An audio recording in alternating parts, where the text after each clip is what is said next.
ដីបងប្អូនបាទនេះគឺទីបងប្អូនណាបាទពេលនេះเราវាចេញផ្លែបងប្អូនអើយបានផ្លែមួយណែ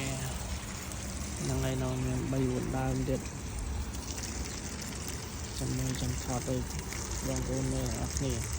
ហ្នឹងហើយសួស្ដីបងប្អូនទាំងអស់គ្នាបាទបងប្អូនស្គាល់ដើមទៀបនេះអត់បាទនេះគេហៅថា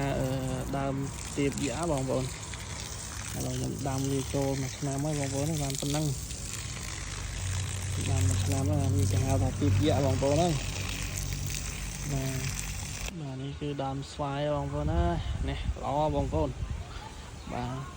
គឺដើមហ្នឹងប៉ុណ្ណានេះបងប្អូនដើមស្វាយផ្អែមបាទនេះដើមស្វាយផ្អែមមើលទៅដើមឈើទៅដាំនៅផ្ទះច្រើនណាស់ហ្នឹងបងប្អូនមានទាំងដើមដើមពុទ្រាដើមទៀបយ៉ាកាក់កន្ទឹមលហុងតបែកទៀបបារាំងដូងបាទដាក់មកច្រើនបងប្អូនបាទនេះសួស្ដីបងប្អូនបាទនេះគឺទីបងប្អូនណាបាទពេលនេះเราវាចេញផ្លែបងប្អូនអើយបានផ្លែមួយណែហ្នឹងហើយនៅមាន3 4ដើមទៀតចាំថតឲ្យ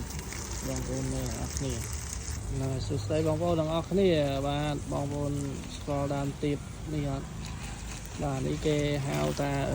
ដើមទៀបយ៉ាបងប្អូនឥឡូវខ្ញុំដាំវាចូលមួយឆ្នាំហើយបងប្អូនបានប៉ុណ្ណឹងដាំមួយឆ្នាំហើយនេះគេហៅថាទៀបយ៉ាបងប្អូនហើយ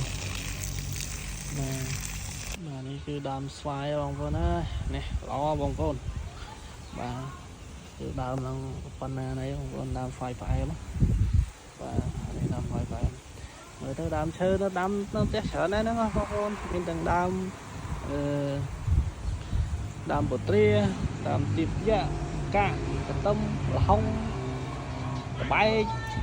ទៀបបារាំងដូងបាទដាក់មកច្រើនបងប្អូន